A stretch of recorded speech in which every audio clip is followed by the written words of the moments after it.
Hello అండి, అందరికీ నమస్కారం. వెల్కమ్ టు తెలుగువారి రుచులు. నేను మీ హర్ష. ఈరోజు ఒక స్పెషల్ ఆవకాయ పచ్చడి ఏంటి అనుకుంటున్నారా? క్యాలీఫ్లవర్ తో ప్రిపేర్ చేసిన ఆవకాయ పచ్చడి రెసిపీ అండి. ఏంటి క్యాలీఫ్లవర్ తో ఆవకాయ అంటున్నారా? అవునండి, నిజమే. ఎప్పుడు మనం మామిడికాయతో ప్రిపేర్ చేసిన ఆవకాయ పచ్చడికి బాగా రుచి మరుగుంటాం, కానీ ఈ క్యాలీఫ్లవర్ తో కూడా ట్రై చేయండి. చాలా చాలా టేస్టీగా ఉంటది. ఎప్పుడు ఒకే రకమైన పచ్చళ్ళు కాకుండా అప్పుడప్పుడు ఇలాంటి స్పెషల్ వెజిటేబుల్స్ తో ప్రిపేర్ చేసిన పచ్చళ్ళు కూడా ట్రై చేయండి. చాలా చాలా టేస్టీగా ఉంటాయి. అందులోనూ మనం వేడి వేడి అన్నంలో ఈ పచ్చడిని కలుపుకొని తింటే అమృతం తిన్నట్టు అంత ఉంటదండి. అంత బాగుంటది. అసలు నేను చెప్పడం కాదండి, మీరు కూడా ఒకసారి ట్రై చేయండి. రెసిపీ ఎలా తెలుసుకుందామా? తెలుసుకోవాలంటే చలో మరి కిచెన్ కి. ఈ క్యాలీఫ్లవర్ పచ్చడి ప్రిపేర్ చేయడానికి మనకి మెయిన్ గా కావాల్సింది ఇదిగోండి క్యాలీఫ్లవర్. సో నేనైతే ఇదిగో కట్ చేసుకుని ఇట్లా రెడీ చేసుకున్నానండి. మనకి మీడియం గానే కట్ చేసుకోవాలి, మరి చిన్న ముక్కలైనా బాగోదు, అలానే పెద్దగా కూడా వద్దండి. అందుకని మీడియం సైజ్ లో కట్ చేసుకోండి. కట్ చేసుకున్న తర్వాత వీటిని మనం మెజర్మెంట్ ప్రకారంగా తీసుకుంటే ఇదిగోండి నేను తీసుకున్న బౌల్ కి 2 బౌల్స్ వరకు అయితే ఈ ముక్కలు అయినాయండి. సో కంపల్సరీగా పచ్చళ్ళు ప్రిపేర్ చేసేటప్పుడు మెజర్మెంట్ తో చేస్తాను. అవి ఎక్కువ కాలం నిలువ ఉంటాయి, అదే విధంగా టేస్ట్ వైజ్ కూడా చాలా బాగుంటాయి. సో చూసారు కదండి, నేను తీసుకున్న ముక్కలు 2 కప్పుల వరకు అయింది. ఇలా రెడీ చేసుకుని ముక్కల్ని క్లీన్ చేసుకోవడం కోసం ముందుగా ఒక బౌల్ నిండా వాటర్ పెట్టేసుకుని అందులోకి పసుపు, ఉప్పు యాడ్ చేసుకోవాలి. ఇవి యాడ్ చేసుకున్న తర్వాత ఇప్పుడు వీటిని హై ఫ్లేమ్ లో పెట్టుకుని మరగబెట్టుకుంటే మంచిగా తెరులుతున్నంతసేపు ఇదిగోండి ఈ విధంగా బబుల్స్ ఫామ్ అయ్యేంత వరకు ఉంచుకోండి. ఇంకా అప్పుడు స్టవ్ ఆఫ్ చేసుకుని ఈ ముక్కల్ని యాడ్ చేసుకోవాలి. జస్ట్ ముక్కలు వేసుకున్న తర్వాత 1 నిమిషం ఉంటే సరిపోతుందండి. ఎందుకు ఇలా వేడి నీళ్ళలో వేసుకుని క్లీన్ చేసుకుంటున్నామంటే ఈ పువ్వుకి పురుగులు పట్టుకోకుండా ఎక్కువ మందులు కొడతారు కాబట్టి. సో కంపల్సరీగా పచ్చడనే కాదండి, ఇంట్లో కర్రీ ప్రిపేర్ చేసుకునేటప్పుడైనా సరే కంపల్సరీగా వేడి నీళ్ళతోనే క్లీన్ చేసుకోండి. జస్ట్ 1 నిమిషం తర్వాత మనం వేసుకున్న ఈ ముక్కల్ని ఈ వాటర్ నుంచి సపరేట్ చేసుకోవాలి. ఇలా సపరేట్ చేసుకున్న ఈ ముక్కల్ని ఇప్పుడు మనం డ్రై చేసుకోవాలండి. దానికోసం ఏదైనా ఒక కాటన్ క్లాత్ మీద వీటిని వేసుకుని దానిలో ఉన్న తేమ మొత్తం పోయేంత వరకు వీటిని ఎండబెట్టుకోవాలి.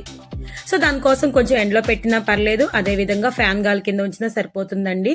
మినిమం 2-3 అవర్స్ ఉంటే ఆల్మోస్ట్ దీంట్లో ఉన్న వాటర్ కంటెంట్ మొత్తం నిల్లైపోతుంది. ఈ ముక్కలు ఆరిపోయేలోపు మనకి ఆవపిండి, మెంతిపిండి రెడీ చేసుకుందామండి. ఒక ప్యాన్ పెట్టేసుకుని అందులోకి 1 స్పూన్ వరకు మెంతులు, అదే విధంగా 1 స్పూన్ వరకు ఆవాలని వేసుకోవాలి. ఈ 2 వేసుకున్న తర్వాత జస్ట్ 2 మినిట్స్ లోనే మనకి ఈజీగా కలర్ చేంజ్ అయిపోతుందండి.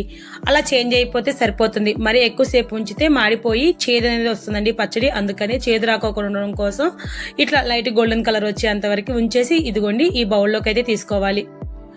ఇవి ఆరేలోపు మనకి పచ్చడి కావాల్సిన తాలింపు పెట్టుకుందాం. సేమ్ ప్యాన్ లో నేను 2 కప్పుల వరకు ముక్కలు ఉన్నాయి కాబట్టి 3/4 కప్పు వరకు నూనె పోసుకుంటున్నాను. అందులోకి 1 స్పూన్ ఆవాలు, అదే విధంగా జీలకర్రను కూడా యాడ్ చేసుకుంటున్నాను. ఇవి కొంచెం కలర్ చేంజ్ అయ్యి చిటపట్లాడేంత వరకు ఉండిన తర్వాత అందులోకి 3-4 వరకు ఎండుమిర్చిని కూడా యాడ్ చేసుకోవాలి. తర్వాత 10-15 వరకు, అంటే మనకి ముక్కల క్వాంటిటీని బట్టండి ఇదిగోండి వెల్లుల్లిపాయలను కూడా యాడ్ చేసుకుంటున్నాం. తర్వాత కొంచెం దీంట్లోకి ఇంగువ యాడ్ చేస్తే ఫ్లేవర్ చాలా బాగుంటుందండి. అందుకని పచ్చళ్ళలో కంపల్సరీగా ఇంగువ యాడ్ చేసుకోండి. ఇంగువ కూడా వేసిన తర్వాత జస్ట్ 1 మినిట్ లోనే మంచి అరోమా అయితే రిలీజ్ అవుతుందండి తాలింపు నుంచి. ఇంకా ఫైనల్ గా ఇందులోకి కరివేపాకును కూడా యాడ్ చేసుకుని ఇంకా స్టవ్ ఆఫ్ చేసుకుంటే ఈ తాలింపు మొత్తం చల్లారేంత వరకు వెయిట్ చేయాలండి. చల్లారిన తర్వాతే పచ్చళ్ళలో కలపాలి. ఈ తాలింపు రెడీ అయ్యేలోపే మనం ఆల్రెడీ వేయించుకున్న ఆవాలు, మెంతులు కూడా చల్లారిపోయినాయి. ఇప్పుడు ఒక మిక్సీ జార్లోకి వీటిని యాడ్ చేసుకోవాలి. యాడ్ చేసుకున్న తర్వాత వీటిని మంచిగా పౌడర్లా ప్రిపేర్ చేసుకోవాలండి. సో ఫైనల్ గా అయితే నేను ఆవాల్ని, మెంతుల్ని ఇదిగోండి చూసారు కదా పౌడర్ని అయితే రెడీ చేసుకున్నాను. చాలా మెత్తగా ఉండాలండి.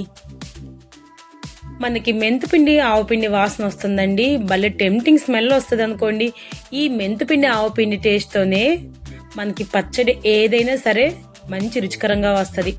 ఫైనల్ గా మనకి మెంతిపిండి, ఆవపిండి అయితే రెడీ అయిపోయింది. ఇంకా పచ్చడిలో కలుపుకోవడానికి నిమ్మరసం కావాలి. ఇక్కడ 2 కప్పుల వరకు కాలీఫ్లవర్ ముక్కలు తీసుకున్నాం కాబట్టి కంపల్సరీగా నిమ్మరసం కూడా 1/4 కప్పు వరకు తీసుకోవాలండి. అందుకని నేను మీడియం సైజు ఉన్న 3 వరకు నిమ్మకాయలు తీసుకుని ఈ విధంగా స్క్వీజ్ చేసుకుంటే నాకు ఈ 3 నిమ్మకాయలతోనే 1/4 కప్పు వరకు అయితే జ్యూస్ వచ్చేసింది. సో మనకి నిమ్మరసం వద్దు అనుకుంటే చింతపండు రసాన్ని యాడ్ చేసుకోవాలండి. అప్పుడే పచ్చడికి మంచి ఫ్లేవర్ అనేది యాడ్ అవుతుంది. సో ఇంకా ఫైనల్ ప్రొసీజర్కి వచ్చేస్తే ఒక బౌల్ పెట్టేసుకొని డ్రై అయిపోయిన ముక్కల మొత్తాన్ని అందులోకి యాడ్ చేసుకోవాలి. ఈ 2 కప్పుల ముక్కలకి ఇదిగోండి 1/2 కప్పు వరకు కారం కూడా యాడ్ చేస్తున్నాం. పచ్చడి కారం ఏది అవైలబిలిటీ ఉంటే దాన్ని యాడ్ చేసుకోండి. అదేవిధంగా 1/2 కప్పు వరకు దీంట్లోకి ఉప్పును కూడా వేసుకుంటున్నాం. ఉప్పు ఫైనల్ గా పచ్చడి ఊరిన తర్వాత మీకు ఇంకా టేస్ట్ సరిపోయినంత లేకపోతే ఫైనల్ గా కూడా ఎక్స్ట్రా వేసుకోవచ్చండి. తర్వాత మనం ప్రిపేర్ చేసుకున్న ఆవపిండి మెంతిపిండిని కూడా మొత్తాన్ని వేసుకుంటున్నాం. ఇవంతా వేసిన తర్వాత ఒక్కసారి బాగా కలిపేసుకోవాలి. మనం తీసుకున్న ప్రతి ముక్కకి కూడా ఈ ఉప్పు, కారం, ఆవపిండి, మెంతిపిండి చాలా పర్ఫెక్ట్ గా పట్టేంత వరకు కలుపుకోండి. అంతా బాగా కలిసింది అనిపిస్తే చూసారు కదండి, ఈ విధంగా కలవాలి. కలిసింది అనిపించిన తర్వాత ఇందులోకి మనం ఆల్రెడీ ప్రిపేర్ చేసుకున్న తాలింపును కూడా వేసుకోవాలి. అది కూడా చల్లారిన తర్వాతే వేసుకోవాలి. సో నాకు తాలింపు అనేది చల్లారిపోయిందండి. ఇప్పుడు దీన్ని డైరెక్ట్ గా పచ్చడిలోకి వేసుకుంటున్నాను. తాలింపు వేసుకున్న తర్వాత పచ్చడిని ఇంకొకసారి బాగా కలుపుకోవాలండి. కలుపుకున్న తర్వాత మనకి ఇక్కడ ఏమీ ఆయిల్ కంటెంట్ ఎక్కువ చూపించదు, కానీ పచ్చడి మాగిన తర్వాతే మనకి ఈ ముక్కల నుండి మనం వేసుకున్న ఆయిల్ అనేది రిలీజ్ అవుతుంది.